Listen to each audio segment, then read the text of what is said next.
Genesis Kapitulo 27. At nangyari, nang matanda na si Isaac, at malabo na ang kanyang mga mata, na ano pat hindi na siya makakita, ay tinawag si Esau na kanyang anak na panganay, at sinabi sa kanya, "Anak ko," at kanyang sinabi, "Narito ako." At sinabi niya, "Narito, ako'y matanda, at hindi ko nalalaman ang kaarawan ng aking kamatayan. Ngayon nga'y kunin mo ipinamamanhik ko sa iyo, ang iyong almaz, ang iyong lalagyan ng pana, at ang iyong busog, at lumabas ka sa parang, at ay huli mo ako ng USA. At ay gawa mo ako ng masarap na pagkain, na aking ibig, at dalhin mo rito sa akin, upang ako'y kumain, upang ikaw ay basbasan ko bago ako mamatay." At pinakikinggan ni Rebecca nang nagsasalita si Isaac kay Esau na kanyang anak, at naparoon si Esau sa parang upang manghuli ng USA, at upang madala. At isinaysay ni Rebecca kay Jacob na kanyang anak na sinasabi, "Narito, narinig ko ang iyong ama na nagsasalita kay Esau na iyong kapatid, na sinasabi, dalhan mo ako ng USA, at ay gawa mo ako ng pagkaing masarap, upang ako'y kumain, at ikaw ay aking basbasan sa harap ng Panginoon, bago ako mamatay.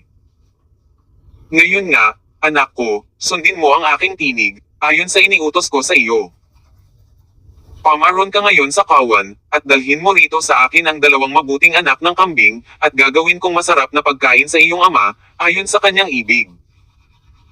At dadalhin mo sa iyong ama, upang kumain, ano pat ikaw ay kanyang basbasan bago siya mamatay." At sinabi ni Jacob kay Rebecca na kanyang ina, "Narito, si Esau na aking kapatid ay taong mabalahibo, at ako'y taong makinis.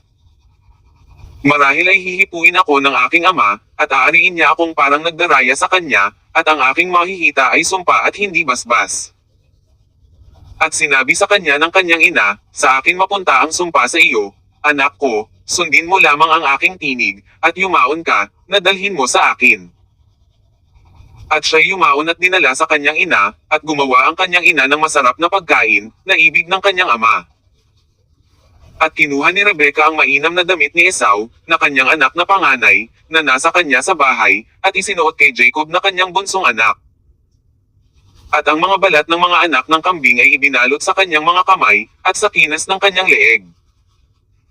At kanyang ibinigay ang pagkaing masarap, at ang tinapay na kanyang inihanda, sa kamay ni Jacob na kanyang anak.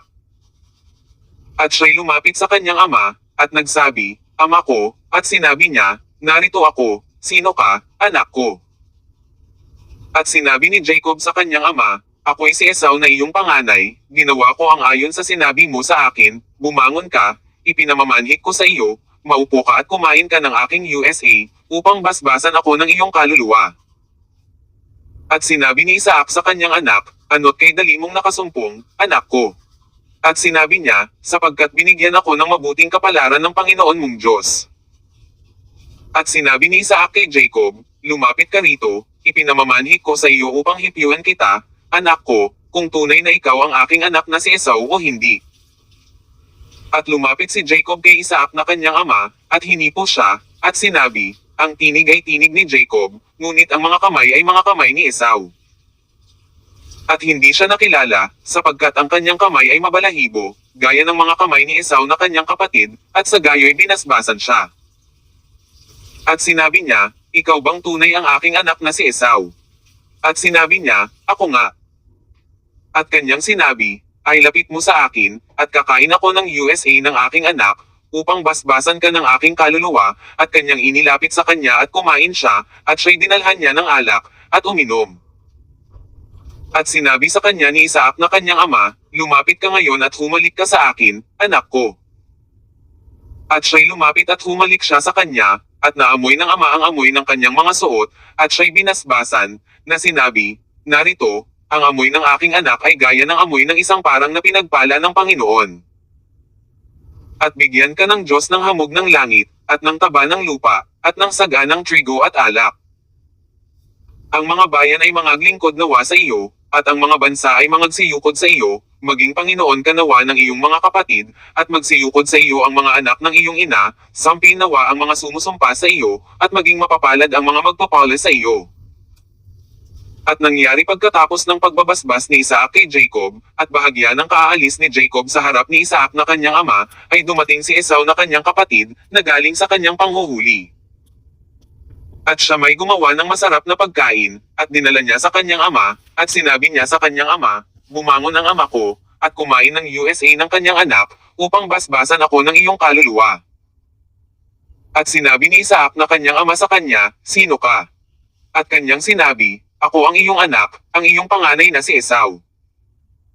At nangilabot na mainam si Isaac, at sinabi, sino nga yaong kumuha ng USA at dinala sa akin, at ako'y kumain ni yaon bago ka dumating, at aking binasbasan siya. Oo, at siya'y magiging mapalad. Nang marinig ni Esau ang mga salita ng kanyang ama ay humiyaw ng malakas at ng di koasang kapanglawan, at sinabi sa kanyang ama, basbasan mo ako naman, o ama ko. At kanyang sinabi, naparito ang iyong kapatid sa pamamagitan ng daya, at kinuha ang basbas sa iyo. At kanyang sinabi, hindi ba matuwid ang pagkatawag sa kanyang Jacob? Sapagkat kanyang inagawan ako nitong makalawa, kanyang kinuha ang aking pagkapanganay, at, narito, ngayon kinuha ang basbas sa akin, at kanyang sinabi, hindi mo ba ako ipinaglaan ng basbas? At sumagot si Isaac, at sinabi kay Esau, narito, inilagay ko siyang Panginoon mo, at sa kanya ibinigay kong lingkod ang lahat niyang mga kapatid, at sa trigo at sa bagong alak, ay kinandili ko siya, at sa iyo'y anong ang magagawa ko ngayon anak ko? At sinabi ni Esau sa kanyang ama, wala ka ba, kundi isa lamang basbas, ama ko. Basbasan mo ako naman, o ama ko, at humiyaw si Esau at umiyak. At sumagot si Isaac na kanyang ama, at sinabi sa kanya, narito, magiging sadya sa taba ng lupa ang iyong tahanan, at sa hamog ng langit mula sa itaas. At sa iyong tibak ay mabubuhay ka, at sa iyong kapatid ay maglilingkod ka, at mangyayari na pagka nakalaya ka, papagpagin mo sa iyong leeg ang pamatok niya. At kinaputan ni Esau si Jacob, dahil sa basbas na ibinasbos sa kanya ng kanyang ama, at sinasabi ni Esau sa sarili, malapit na ang mga araw ng pagluluksa sa aking ama, kung magkagayo'y papatayin ko si Jacob na aking kapatid. At ang mga salita ni Esau na kanyang panganay ay nanggaibalita kay Rebekah, at kanyang pinasugwan at tinawag si Jacob, na kanyang bunso at sa kanya'y sinabi, narito, ang iyong kapatid na si Esau ay naaaliw tungkol sa iyo, na inaakalang patayin ka. Ngayon nga, anak ko, sundin mo ang aking tinig, at bumangon ka, at tumakas ka hanggang kay Laban na aking kapatid, sa Haran. At dumon ka sa kanyang ilang araw hanggang sa mapawi ang galit ng iyong kapatid.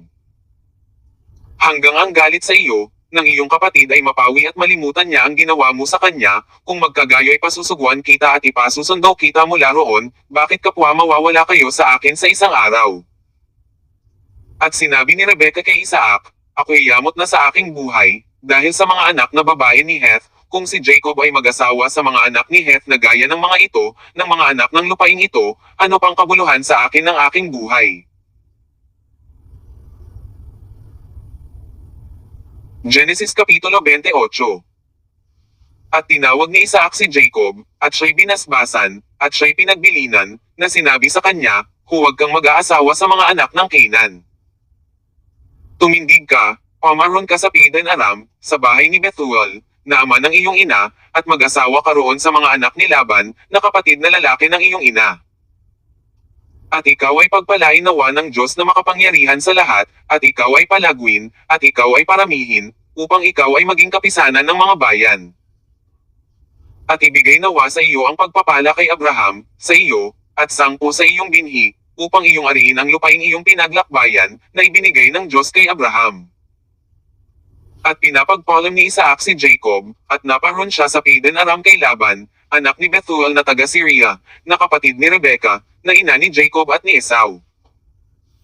Nakita nga ni Esau na binasbasan ni Isaac si Jacob, at siya'y pinaparoon sa Padan Aram, upang doon mag-asawa, at nang siya'y basbasan ay ipinagbilin sa kanya, na sinasabi, huwag kang mag-aasawa sa mga anak ng Canaan.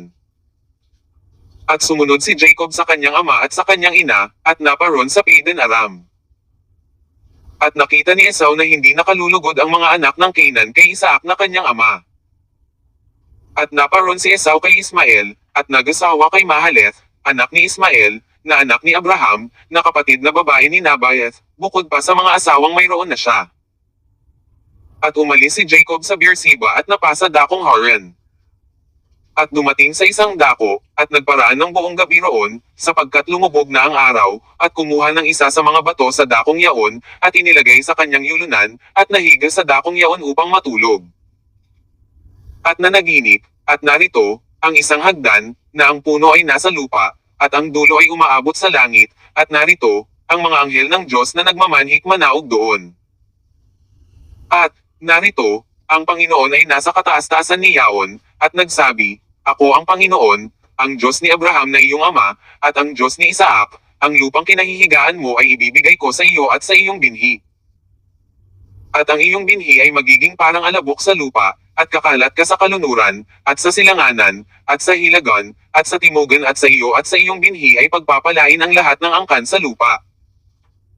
At, narito ako'y sama sa iyo, at iingatan kita saan ka man pamaroon, at pababalaykan kita sa lupain ito sapagkat hindi kita iiwan hanggang hindi ko magawa ang sinalita ko sa iyo. At nagising si Jacob sa kanyang panaginip, at nagsabi, Tunay na ang Panginoon ay nasa dakong ito, at hindi ko nalalaman. At siya'y natakot, at kanyang sinabi, Kakilakilabot na dako ito. Ito'y hindi iba kundi bahay ng Diyos, at ito ang pintuan ng langit. At si Jacob ay bumahinggong maaga ng kinaumagahan, at kinuha ang batong kanyang inilagay sa yulunan niya, at kanyang itinayo na pinakaalaala, at kanyang binuhusan ng langis sa ibabaw. At ang ipinangalan niya sa dakong yaon ay Bethel, datapwat ang pangalan ng bayan ng una ay Luz. At si Jacob ay nagpanata, na sinasabi, Kung si akin ang Diyos, at ako'y iingatan sa daang ito na aking nilalakaran, at ako'y bibigyan ng tinapay na makakain, at damit na maisusuot. Na ano pat ako'y makabalik na payapa sa bahay ng aking ama, ay ang Panginoon nga ang magiging aking Diyos. At ang batong ito na aking itinayo na pinakaalaala ay magiging bahay ng Diyos, at sa lahat ng ibigay mo sa akin ay walang pagsalang ang ika-10 bahagi ay ibibigay ko sa iyo.